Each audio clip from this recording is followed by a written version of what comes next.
blood on the frozen pavement. A chilling, high-pitched scream echoing through the damp, unforgiving Chicago alleyways.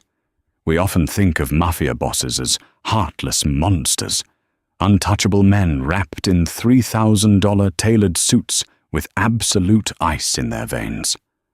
But what happens when a ruthless syndicate underboss is suddenly confronted by a hysterical 6-year-old girl clutching his cashmere coat, sobbing, "They're beating my mama"? You probably think you know exactly how this story ends.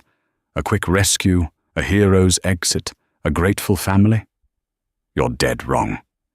What Lorenzo did next triggered a bloody underworld war and uncovered a betrayal so dark it will leave you completely speechless. Buckle up! The biting December wind whipped off Lake Michigan, carrying with it a flurry of sharp, stinging sleet. Lorenzo Moretti stepped out of the heavy brass doors of the Continental, Chicago's most exclusive and heavily guarded private cigar lounge. At 34, Lorenzo was the undisputed heir to the Moretti crime syndicate. He was a man of striking, dangerous features, a sharp jawline, eyes as cold and grey as a winter storm, and an imposing physical presence that demanded submission from everyone in his orbit. He adjusted the collar of his charcoal Brioni overcoat, lighting a cigarette as his lead enforcer, a hulking man named Enzo, brought the black armored SUV around to the curb.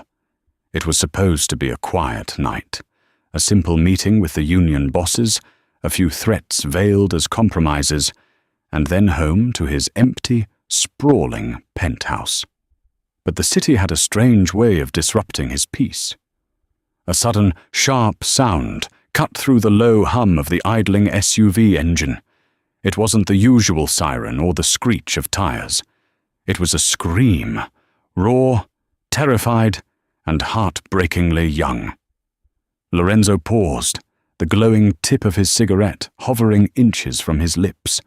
He possessed the honed instincts of a predator, and his senses dialed in immediately on a narrow, pitch-black alleyway wedged between two brick storefronts across the street.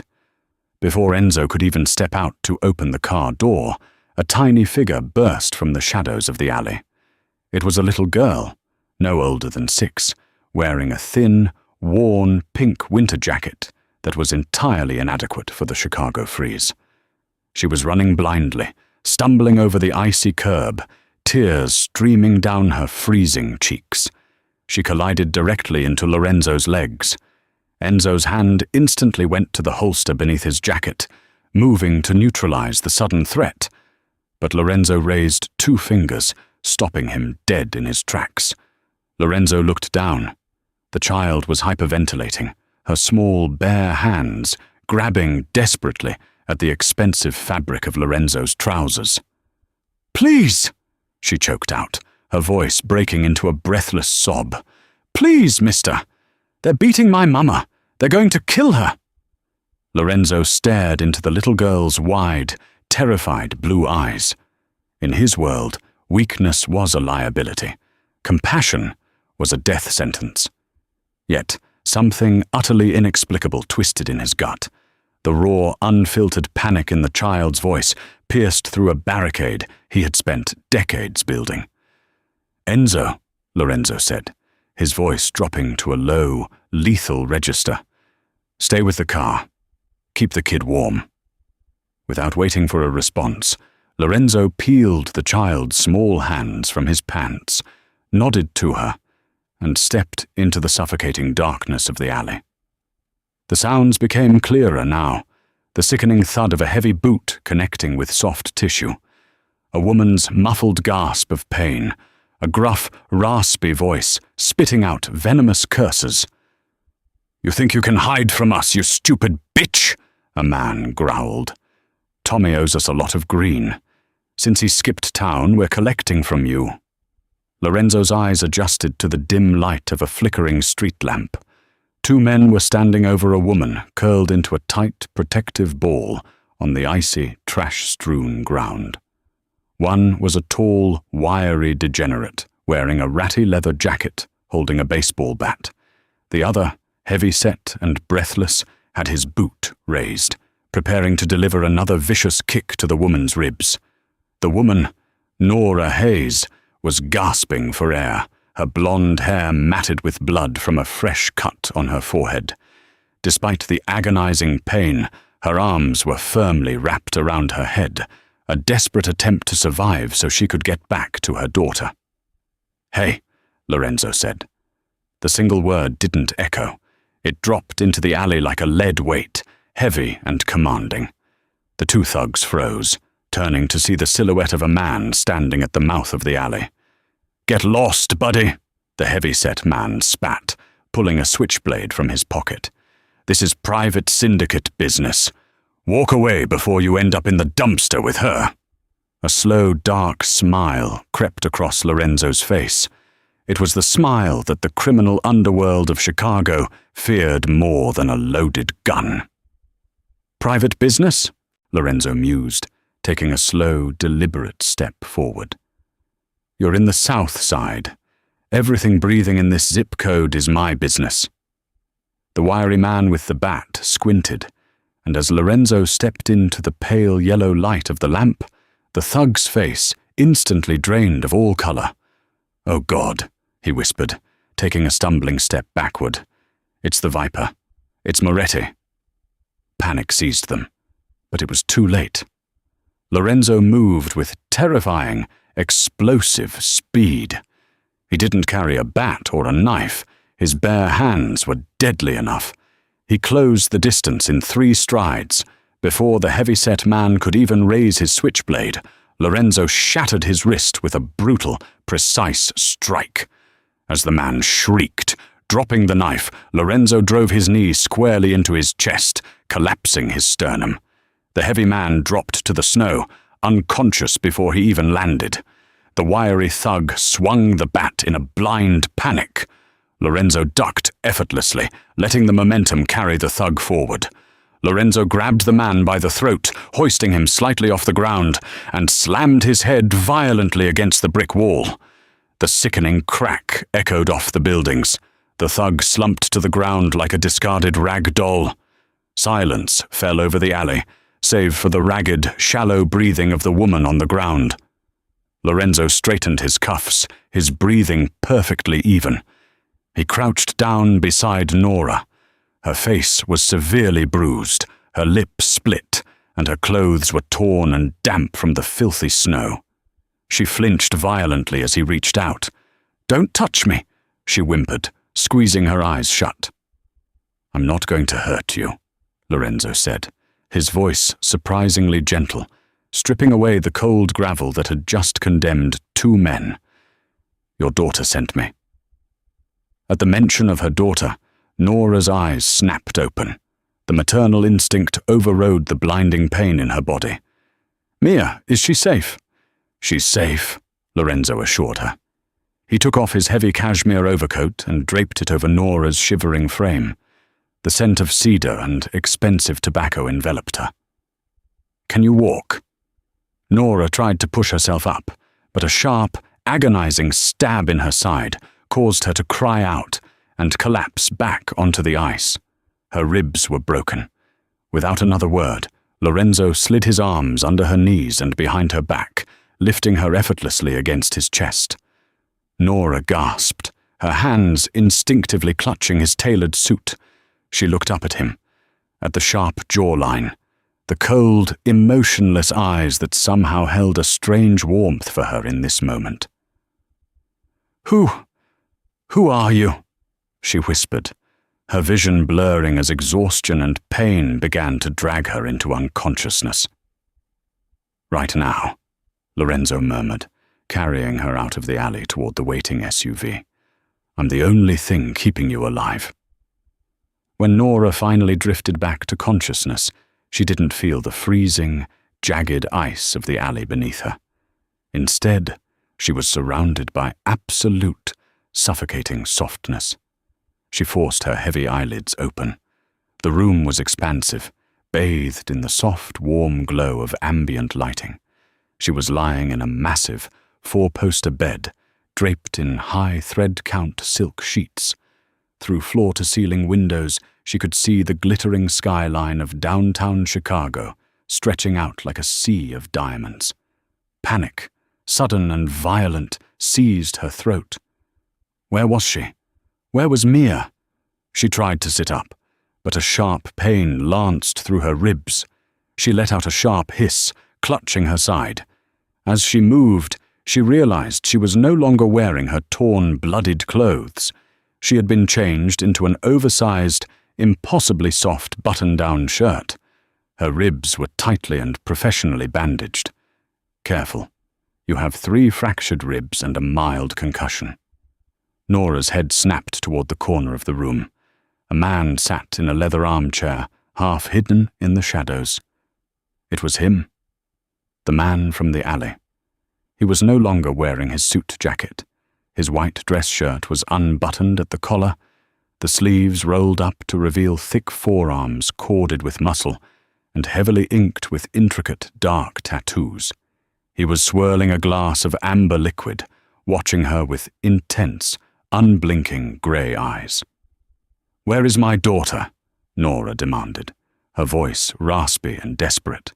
She ignored the pain, kicking the heavy duvet off her legs.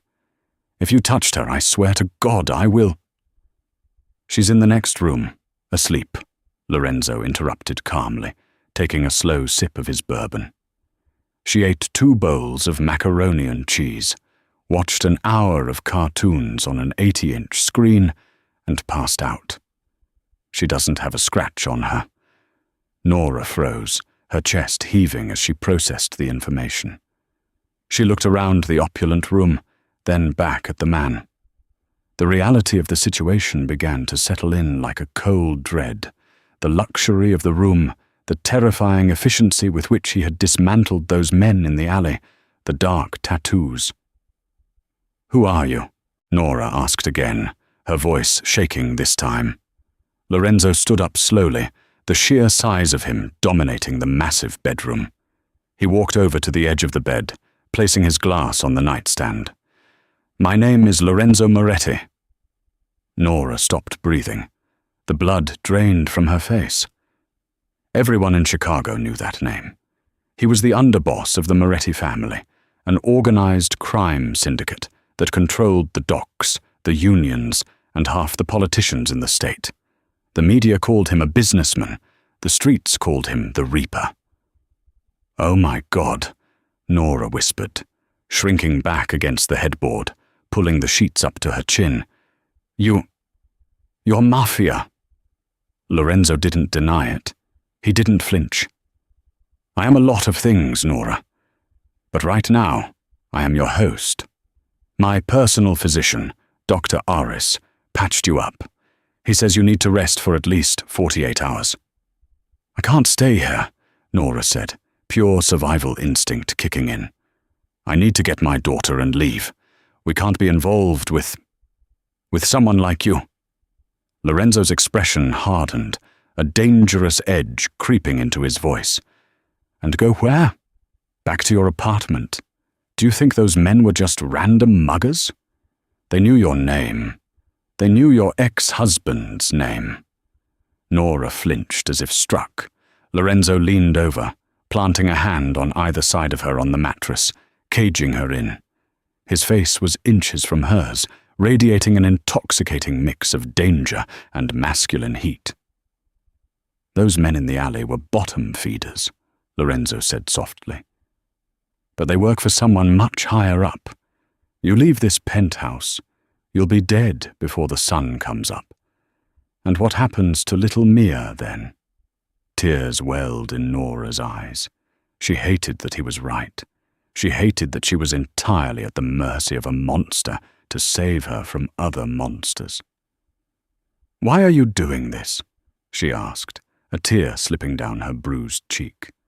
"Men like you don't do favors for free. You don't take in stray women and children off the street. What do you want from me?" Lorenzo stared at her mouth, then up to her tear-filled eyes. He couldn't formulate a logical answer, because there wasn't one. When he had looked into Mia's eyes, and then seen Nora fighting so desperately in the dirt, something dormant inside his cold, black heart had violently awakened. It was an overwhelming, primal urge to protect, to claim. "You don't have anything I want, Nora," Lorenzo lied, his voice dropping to a husky whisper. "But right now, you are under my roof. That means you are under my protection, and nobody touches what belongs to me." He pulled back, adjusting his cuffs. "Get some sleep. We have a lot to talk about tomorrow." He turned and walked out of the room, the heavy oak door clicking shut behind him, leaving Nora trapped in a gilded cage with the most dangerous man in the city. The next morning, the sprawling penthouse was quiet, save for the low murmur of the television in the living room. Nora, fighting through the stiffness and deep aches in her body, managed to pull herself out of bed. She found a pair of expensive silk sweatpants and a matching sweater folded neatly on the armchair, clearly purchased specifically for her. She crept down the long, modern hallway, following the sound of cartoons. When she reached the massive living area, she stopped dead in her tracks, her breath catching in her throat. Sitting on the edge of a custom white leather sofa was Lorenzo Moretti.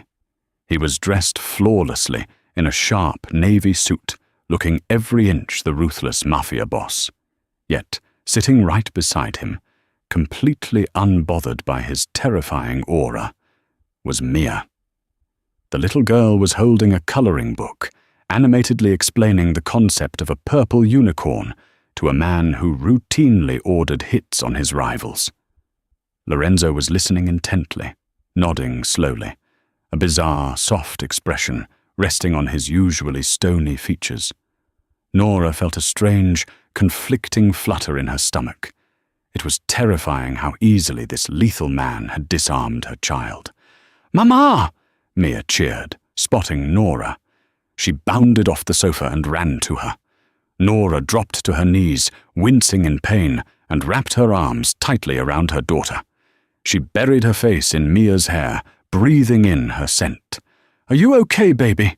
Nora whispered frantically, checking her arms and face. "I'm okay. Mr. Enzo made me pancakes, and Mr. Lorenzo says we can stay in his big castle until the bad men go away," Mia said innocently.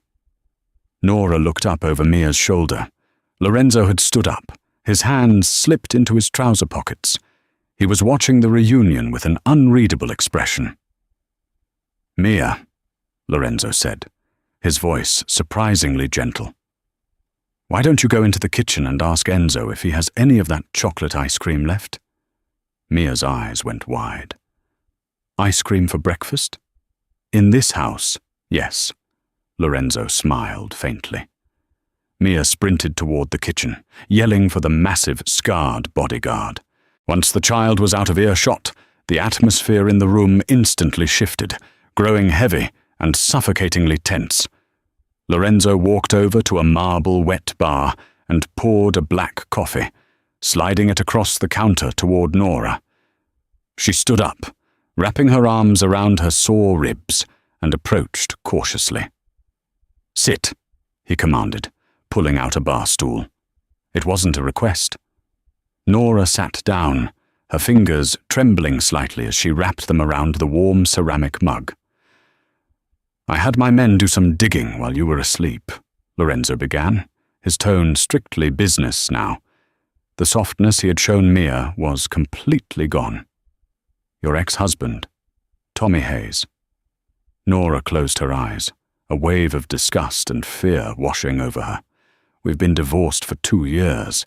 He has a severe gambling addiction. I took Mia and left when the debt collectors started banging on our door in the middle of the night."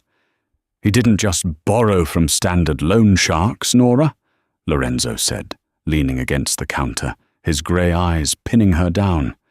"He borrowed from Viktor Volkov." The name sent a chill down Nora's spine. She didn't know the intricate details of the underworld, but even ordinary citizens knew the Volkov syndicate. They were a brutal, unforgiving Russian mob that operated in the shadows. Tommy owes them $500,000, Lorenzo continued, his voice dangerously low. He blew it all on underground high-stakes poker. And a week ago, Tommy packed his bags and skipped the country, disappeared without a trace. I haven't spoken to him in months, Nora pleaded, her voice cracking. I don't know where he is, I swear to you. I have nothing to do with his debts. I know you don't, Lorenzo said. But the Volkovs don't care about fairness. They care about sending a message. Lorenzo paused, his jaw clenching tight. The muscles in his neck jumped, indicating a sudden, violent anger simmering just beneath his polished exterior. He stepped closer to Nora, so close she could feel the heat radiating from his chest. They sent those men to beat you as a warning, Lorenzo said softly, the lethal edge in his voice making her heart pound. But that's not the worst part. Nora looked up at him, her eyes wide with terror. What do you mean? Lorenzo reached out, and for a second, Nora thought he was going to strike her. Instead, his large, calloused hand gently brushed a stray lock of blonde hair away from her bruised forehead. The touch was agonizingly tender, a stark contrast to the violence he was speaking of. When Tommy realized he couldn't pay, Lorenzo said, his voice dropping to a low, furious rumble. He tried to negotiate a deal with Viktor Volkov. He signed over a deed. He didn't put down his car or his property as collateral, Nora. Nora stopped breathing. The blood rushed in her ears. No, she whispered, her hands shaking so badly coffee spilled over the rim of the mug. He put down you and Mia, Lorenzo stated, his eyes blazing with a dark, terrifying fire. He sold you to the Russian syndicate to clear his debt. Those men in the alley weren't just there to beat you. They were there to collect. A suffocating silence descended upon the penthouse. Nora let out a shattered sob, burying her face in her hands. The betrayal was absolute. The father of her child had sold them into human trafficking to save his own pathetic life. She was utterly broken, trembling violently as the reality of her nightmare crashed down upon her. Suddenly, large, strong hands gripped her shoulders. Lorenzo pulled her up from the stool and pressed her against his chest. Nora didn't fight him. She broke down, sobbing uncontrollably against his expensive suit. Lorenzo wrapped his massive arms around her, burying his face in her hair. "Listen to me," Lorenzo whispered fiercely against her ear, his grip tightening protectively. "Viktor Volkov operates on the north side. Sending his men into my territory to collect a debt is an act of war. He crossed a line." He pulled back just enough to force Nora to look him in the eyes. The look he gave her was possessive, terrifying, and undeniably devoted. "Tommy sold you," Lorenzo swore, his voice a vow signed in blood. "But the Volkovs are never going to touch you, because as of right now, I am buying your debt. You are mine to protect, Nora, and heaven help the man who tries to take what is mine." The heavy mahogany doors of Lorenzo's private study were closed, but the thick, oppressive tension bleeding out from underneath them was palpable. Nora sat on the edge of the velvet sofa in the adjoining library, a plush throw blanket wrapped tightly around her shoulders. Her ribs throbbed with a dull, rhythmic ache, a constant reminder of the violence that had dragged her into this gilded underworld. Through the thick wood, she could hear the low, dangerous hum of men deciding the fate of the city. Inside the study, the air was thick with the acrid smoke of Cuban cigars and the sharp scent of poured scotch. Lorenzo stood at the head of a massive, custom-built slate table. Spread across the surface were blueprints of the South Side docks and shipping manifests. Surrounding the table were the pillars of the Moretti Syndicate, Enzo, his hulking lead enforcer, Matteo, a shrewd, impeccably dressed man who served as the family's consigliere, and Dante, a younger, fiercely loyal capo who controlled the street-level soldiers. "With all due respect, boss," Matteo said, adjusting his wire-rimmed glasses. His voice was smooth, but laced with deep concern. "Viktor Volkov has 300 armed men operating out of Little Village and the North Side, going to war over a deadbeat's ex-wife and a child. It violates the treaties your father established. The Commission won't back us." Lorenzo didn't blink. He slowly crushed his cigarette into a crystal ashtray, the grinding sound loud in the quiet room. "My father is dead, Matteo. I am the head of this family, and Volkov sent his attack dogs into my zip code to collect a debt." "A $500,000 debt," Dante chimed in, leaning forward. "Tommy Hayes signed over his family as collateral. In the Russians' eyes, those two belong to the Bratva now. If we keep them here, Victor will see it as an act of theft." "Then let him look," Lorenzo growled, his voice dropping to a terrifying, lethal register. The temperature in the room seemed to plummet. He placed both hands flat on the slate table, leaning over his commanders. "Let me make this perfectly clear, so there is no misunderstanding among my ranks. Nora and Mia Hayes are under my absolute protection. They are no longer collateral. They are untouchable." Enzo, who had been silent up to this point, crossed his massive arms over his chest. He had seen the way his boss looked at the terrified blonde woman. He had seen the way Lorenzo, a man who had tortured rival bosses without a flinch, had gently held the little girl's hand over a bowl of ice cream. "So, what's the play, Lorenzo? We wait for them to hit us?" "We don't wait," Lorenzo commanded, his grey eyes flashing with cold, calculated fury. "Dante, double the guard on this building. No one gets in or out without my explicit authorization. Matteo, freeze all of Volkov's shipments coming through our ports. Choke his supply lines. If he wants a war over a woman he thinks he owns, I'll bankrupt him before a single bullet is fired." Matteo sighed, nodding slowly. "And when he retaliates?"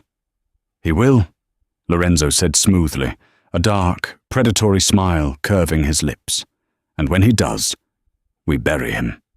Outside the door, Nora pulled the blanket tighter around herself, her heart hammering against her ribs.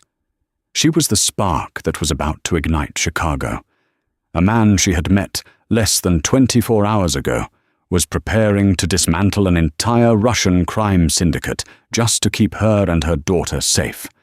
The study doors suddenly swung open. Dante and Matteo filed out, offering Nora brief, unreadable nods before disappearing down the long corridor toward the private elevator.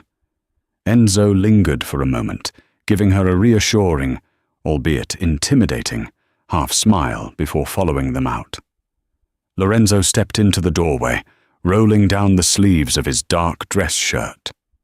He looked exhausted, the weight of the crown heavily pressing down upon his broad shoulders.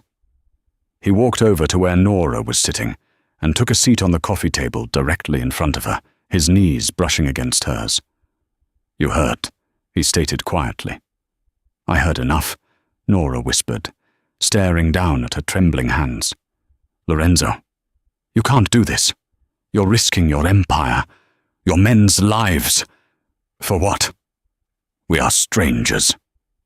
Lorenzo reached out, his warm, calloused fingers gently catching her chin and tilting her face up to meet his intense gaze. "You stopped being a stranger the second little Mia grabbed my coat and begged me to save your life.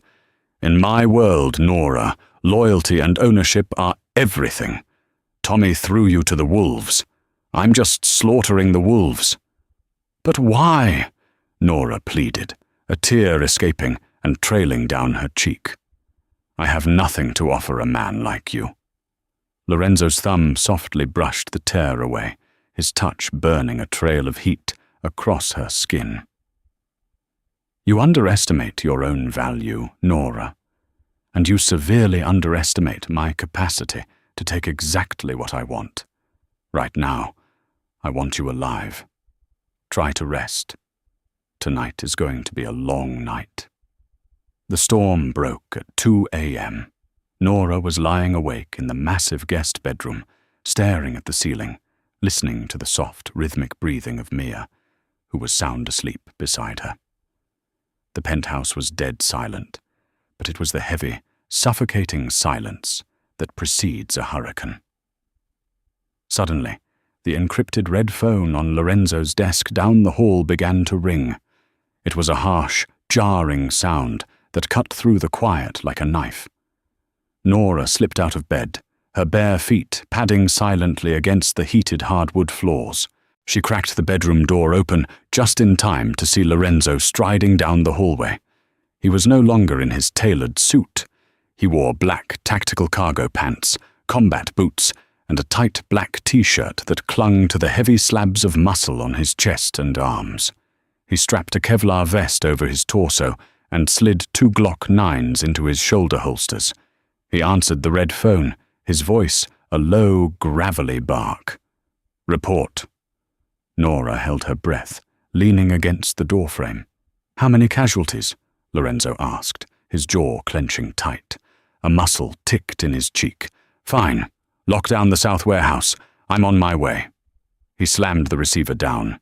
As he turned to leave, his eyes caught the slight movement of Nora's bedroom door. He stopped, adjusting his weapons, and walked over to her.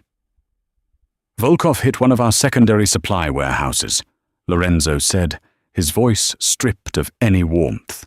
He was in full combat mode now, the Reaper of Chicago. "He's testing our defenses." "You're leaving," Nora stated, fear gripping her throat so tightly she could barely speak. "I have to."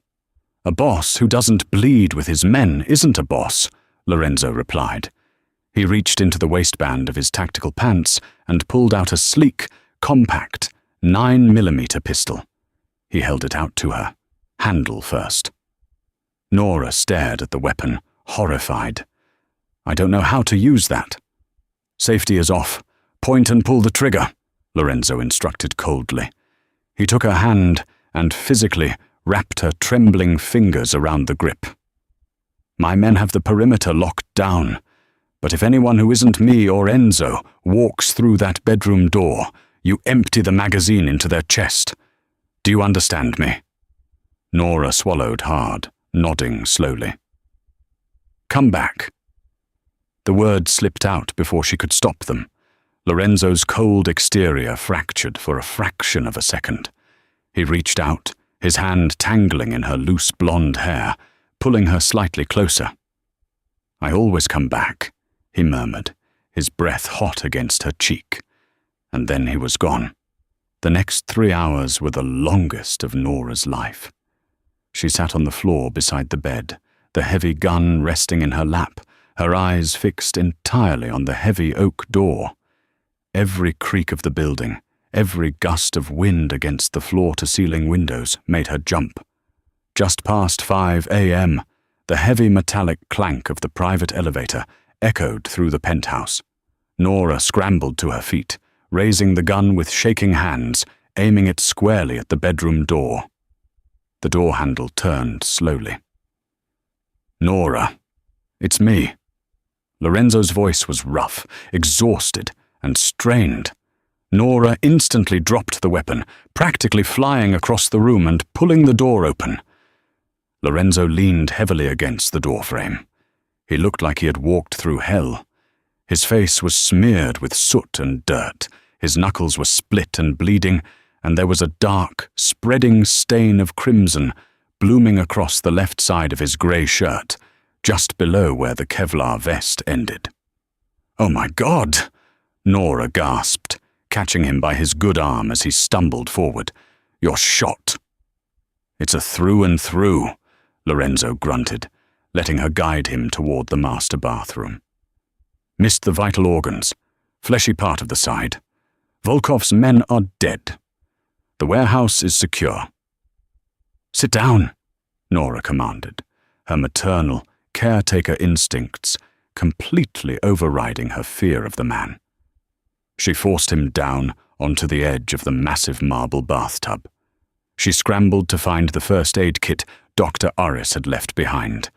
Her hands were shaking, but she forced herself to focus. She returned to Lorenzo, who was struggling to pull his ruined shirt over his head. "Let me," she whispered. Nora gently helped him peel the bloody fabric away from his skin. As the shirt fell away, she was confronted with the sheer, terrifying canvas of his body. He was covered in old scars, bullet wounds, knife slashes, burns, a brutal tapestry of a violent life. And layered over the scars were intricate, sprawling tattoos of wolves, crowns, and religious iconography. She grabbed a towel, soaking it in warm water, and began to carefully clean the fresh, bleeding wound on his side. Lorenzo hissed sharply, his large hands gripping the edges of the marble tub until his knuckles turned white. "I'm sorry," she murmured, her face inches from his chest as she worked to pack the wound with gauze. "I'm so sorry." "Don't apologize for keeping me alive," Lorenzo rasped, his breathing heavy. Nora looked up. Her face was hovering just inches from his. In the harsh, bright light of the bathroom, the terrifying Mafia boss looked incredibly human, vulnerable. He was staring down at her lips, his dark eyes filled with an intensity that made Nora's stomach hollow out. Slowly, carefully, Lorenzo lifted a blood-stained hand and cupped her cheek. His thumb stroked her jawline. "You're shaking." "I was terrified," she confessed, her voice barely a whisper. "I thought you were dead." "It takes a lot more than a Russian bullet to put me in the ground," he said softly. The space between them evaporated. The adrenaline of the gunfight, the primal fear of the night, and the undeniable magnetic pull between them finally shattered the remaining walls. Lorenzo leaned down and captured her lips. It wasn't a gentle kiss. It was desperate, bruising, and deeply possessive. It tasted like copper, smoke, and expensive whiskey. Nora gasped against his mouth, but instead of pulling away, she leaned into it, her hands moving up to tangle in his dark, messy hair. She was kissing a monster, a murderer, the Reaper of Chicago, and yet, in his arms, she had never felt safer in her entire life. When he finally pulled back, they were both breathless. Lorenzo rested his forehead against hers, his eyes burning with a dark promise. "Tomorrow," Lorenzo whispered fiercely, "we change the rules. If Volkov wants a war over a woman he thinks he owns, I'm going to make sure the entire world knows exactly who you belong to." The invitation on the heavy cream cardstock read, "The Annual Chicago Children's Hospital Charity Gala." To the public, it was a night where the city's wealthy elite gathered to drink champagne and donate tax-deductible millions. To the underworld, it was neutral ground, the one night a year where the warring families of the city stood in the same room, smiling for cameras while plotting murders behind their teeth. Lorenzo walked into the bedroom as Nora was fastening a diamond necklace around her throat. He stopped, the air leaving his lungs. She was wearing a floor-length gown of crimson silk, a dress he had personally selected. It clung to her curves like liquid fire, a stark, bold declaration of power. The bruises on her face had faded to faint shadows, easily concealed by makeup, but the steel in her eyes was new. She looked like a queen prepared for an execution. "You look," Lorenzo started, his voice rough, "like a target." Nora finished, turning to face him. Her hands were shaking slightly, but she clasped them together. Lorenzo stepped forward, his tuxedo immaculate, concealing the fresh bandages wrapped tightly around his ribs. He took her hands in his. "Tonight, you are not a target. You are the weapon. Volkov will be there. The mayor will be there. The heads of the 5 families. If I hide you away, Volkov thinks I'm weak. If I walk you through the front door on my arm, I am telling every predator in this city that you are mine." "And what about Mia?" Nora asked, glancing at the monitor where her daughter was asleep, guarded by Enzo and 3 other heavily armed men. "The penthouse is a fortress tonight. Enzo would die before letting anyone cross that threshold," Lorenzo promised. He offered her his arm. "Trust me." The grand ballroom of the Palmer House. Hilton was a sea of black ties and glittering jewels. When the doors opened and the announcer called out, "Mr. Lorenzo Moretti and guest," the room didn't just go quiet, it froze. Every eye turned to them. Lorenzo Moretti, the viper of the South Side, walking in with the ex-wife of a degenerate gambler. The message was louder than a gunshot. Lorenzo guided Nora through the crowd, his hand possessing the small of her back. He greeted judges and senators with a charming smile that didn't reach his cold, scanning eyes. Then, the crowd parted. Victor Volkov stood near the champagne fountain. He was a bear of a man, older than Lorenzo, with a thick grey beard and eyes like shards of dirty glass. He was surrounded by his lieutenants. When he saw Nora, his face twisted into a mock grin. "Lorenzo!" Volkov boomed, his Russian accent thick. "And the lovely Mrs. Hayes. I did not realize you had a taste for used goods." The insult hung in the air. The orchestra seemed to play softer. Lorenzo didn't flinch. He took a sip of his drink, looking bored. "Careful, Victor. In my experience, men who talk about women like property tend to lose their tongues." Volkov stepped closer, dropping his voice. "She is not yours to keep, boy. Her husband signed the contract. She belongs to the Bratva. You are stealing from me." "I bought the debt," Lorenzo said calmly. "I sent the wire transfer an hour ago. 500,000, plus interest. The contract is void." Volkov laughed, a harsh, grating sound. "You think this is about money? It is about respect. You took her from my men. You injured my soldiers. I don't want your money, Moretti. I want the woman and the girl." Suddenly, a commotion at the entrance drew the room's attention. 2 of Volkov's men were dragging a disheveled, weeping man in a cheap, ill-fitting suit into the center of the ballroom. Nora gasped, her hand flying to her mouth. "Tommy?" It was her ex-husband. He looked pathetic, thin, unshaven, and terrified. Volkov's men shoved him to the floor at Lorenzo's feet. "Tell him, Tommy," Volkov barked. "Tell Mr. Moretti who you belong to." Tommy looked up, his eyes darting frantically between Lorenzo and Nora. "Nora, baby, please," he sobbed, reaching for the hem of her red dress. Tell them we can work this out. I didn't mean to. I just needed time." Nora took a step back, revulsion warring with pity. This was the man she had once loved? The father of her child? "You sold us," Nora whispered, her voice trembling with a rage she didn't know she possessed. "You sold Mia." "I had no choice," Tommy screamed. "They were going to kill me." Lorenzo stepped between Nora and Tommy. He looked down at the sobbing man with absolute disgust. Then he looked at Volkov. "You brought this filth into a charity gala to make a scene?" Lorenzo asked, raising an eyebrow. "Classless, Victor." "I brought him to show you the law," Volkov snarled. "He signed the papers. The law of the street says the family pays the debt." Lorenzo smiled. It was a terrifying, shark-like smile. He reached into his tuxedo jacket and pulled out a folded document. "Actually, I did some reading on that contract," Lorenzo said, his voice carrying through the silent ballroom. "It says the debt falls to the legal guardian of the child. Tommy isn't the legal guardian anymore." Lorenzo dropped the papers on Tommy's chest.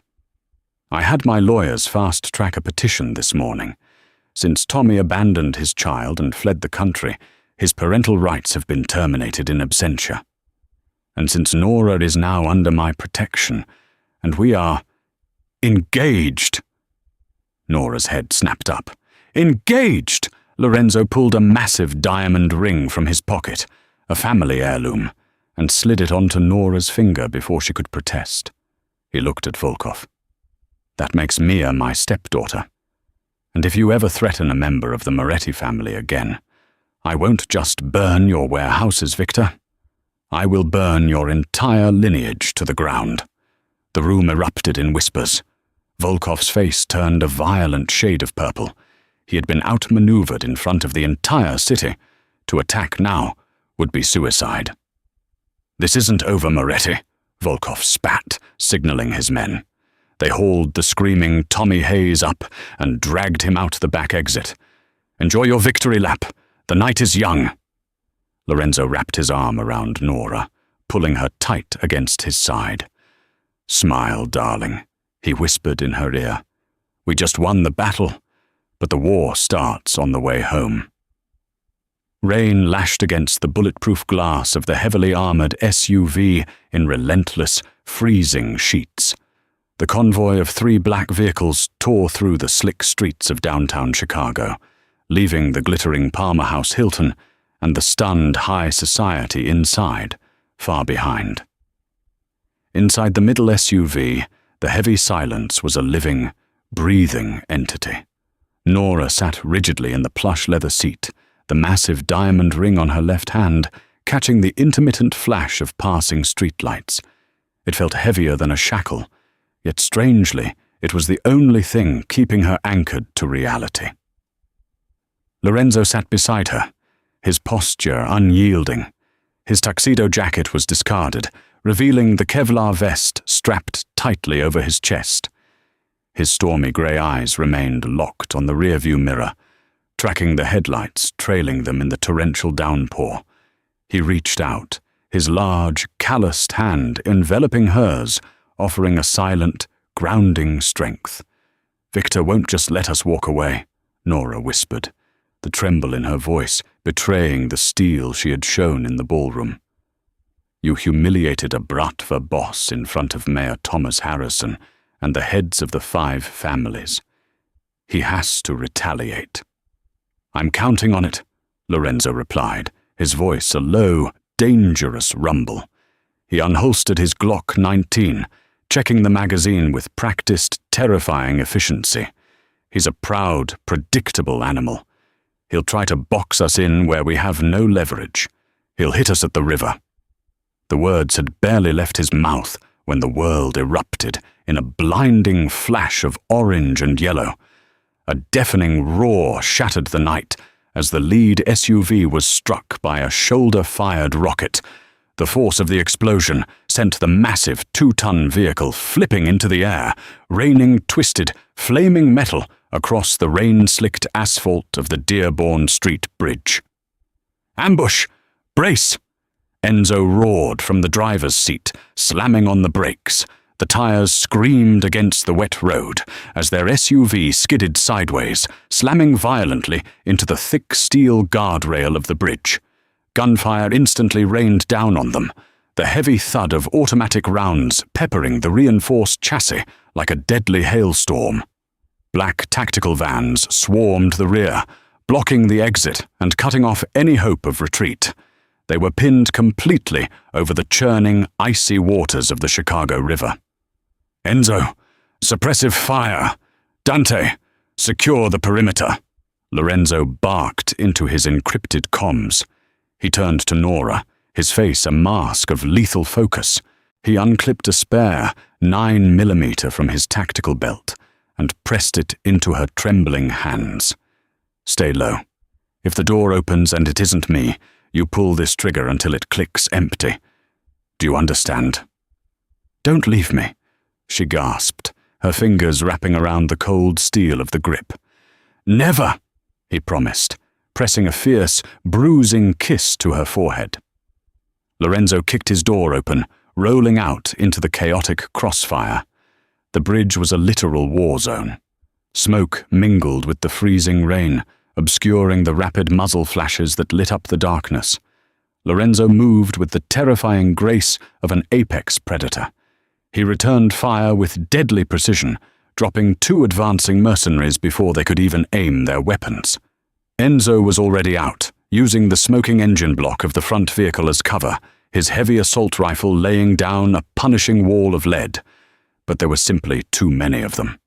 Volkov hadn't just brought a hit squad, he had brought an army. Through the thick, acrid smoke, a massive, imposing figure emerged. Viktor Volkov walked with an arrogant, lumbering swagger, utterly unbothered by the bullets tearing through the air around him. But he wasn't alone. He was dragging a pathetic, bloodied figure by the collar of a ruined suit. Tommy. Moretti! Volkov's heavily accented voice boomed over the gunfire, echoing off the steel girders of the bridge. "Cease fire, or the rat's brains paint the asphalt!" Lorenzo raised a fist, signaling his men. The gunfire abruptly halted, leaving only the sound of the pouring rain and the crackle of burning wreckage. Lorenzo stepped out from behind the shredded SUV, his weapon lowered, but his eyes burning with cold, calculated murder. "You're a long way from Little Village, Victor," Lorenzo called out. Volkov shoved his pistol flush against Tommy's temple. The cowardly man was weeping openly, his knees buckling under his own weight. "He is the contract, Lorenzo. You think a cheap stunt with a ring voids my claim? I will kill him, and then I will take the woman as payment for my dead soldiers." Inside the SUV, Nora watched the horrific scene unfold through the spider-webbed cracks of the bulletproof glass. The man who had fathered her child was on his knees, begging a monster for his life. It was a sickening twist of fate. Suddenly, Tommy's frantic eyes darted toward the SUV. He saw Nora's silhouette through the fractured glass. A desperate, feral panic seized him. "Nora!" he screamed, fighting against Volkov's grip. "Tell him to give me the money! Tell Moretti to pay him! I can't die, Nora! I'm Mia's father!" The sheer audacity of his cowardice snapped something deep and final inside Nora. He was still trying to trade her, still willing to sacrifice their child's security for his own pathetic skin. She didn't cower. She pushed open the heavy armored door and stepped out into the freezing rain, the 9mm gripped firmly in her 2 hands. "Get back in the car, Nora," Lorenzo ordered, genuine panic momentarily fracturing his icy facade.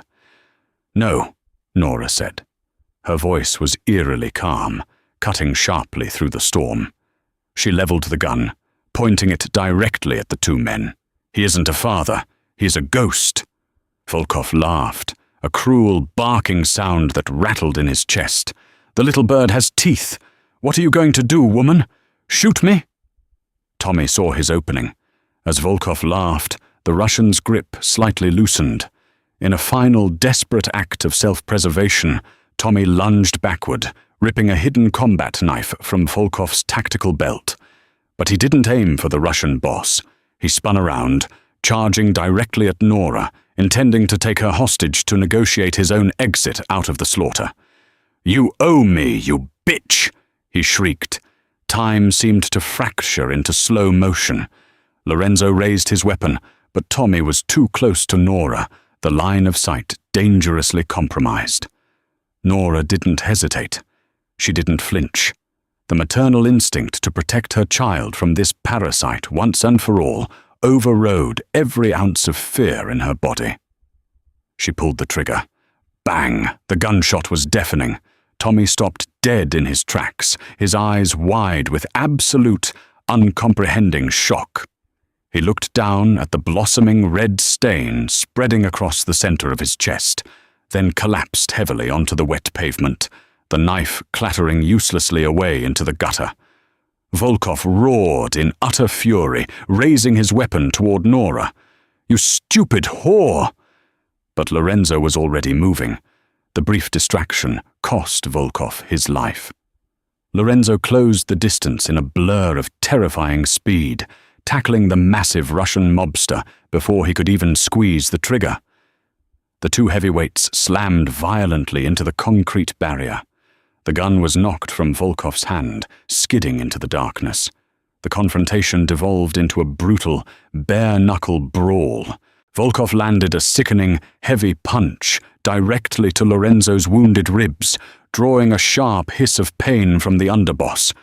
But Lorenzo was fueled by a primal, unstoppable rage. This man had threatened his family. Lorenzo absorbed the blow, pivoting his weight flawlessly, and delivered a devastating knee strike to Volkov's abdomen, followed by a vicious, driving elbow that shattered the Russian's jaw with a sickening crack. Volkov stumbled backward, spitting blood and teeth, desperately gasping for air. Lorenzo grabbed him by the throat, hoisting the much heavier man up and slamming him backward over the freezing steel guardrail. Volkov dangled over the black, churning abyss of the Chicago River, his boots scraping frantically against the wet concrete. "You think you won?" Volkov choked out, his eyes filled with venomous spite. "The Bratva will never stop coming." "Let them come," Lorenzo whispered, his voice as cold as the grave. "Tell the devil Lorenzo Moretti sent you." Lorenzo opened his hand. Volkov fell, disappearing into the black waters below without a sound. The bridge fell deathly silent, save for the relentless downpour and the distant, rising wail of approaching sirens. Commissioner Sullivan and the Chicago PD were minutes away, but this was syndicate business. Lorenzo's cleanup crew would handle the narrative long before the badges arrived. Lorenzo stood by the rail, his chest heaving, the heavy rain washing the blood from his bruised knuckles. He turned slowly, looking at Nora. She stood frozen, the gun hanging limply at her side, staring blankly at Tommy's lifeless body. Lorenzo crossed the distance, gently prying the weapon from her stiff fingers and tossing it aside. He wrapped his large, muscular arms tightly around her trembling frame, pulling her flush against his chest. He buried his face in her wet hair, kissing the top of her head. "It's over," he murmured fiercely, his heartbeat thudding against hers in a steady, grounding rhythm. "He can never hurt you or Mia again. You are safe. You are mine." Nora closed her eyes, letting the heavy, terrifying reality wash over her. She had stepped out of the light and into the dark, and instead of being consumed by it, she had found a king willing to burn the entire world down just to keep her warm. She wrapped her arms tightly around his waist, holding on as the sirens grew louder, ready to face whatever came next. If you loved this story of danger, betrayal, and a love that conquered the underworld, make sure you smash that like button right now. It really helps the channel grow and lets us know you want more intense Mafia romance stories like this one. Did you think Nora would be the one to pull the trigger? Let us know your favorite twist in the comments below. And if you haven't already, hit that subscribe button and ring the notification bell so you never miss a new story. We upload brand new, heart-pounding dramas every single week. Thanks for listening, and we'll see you in the next video.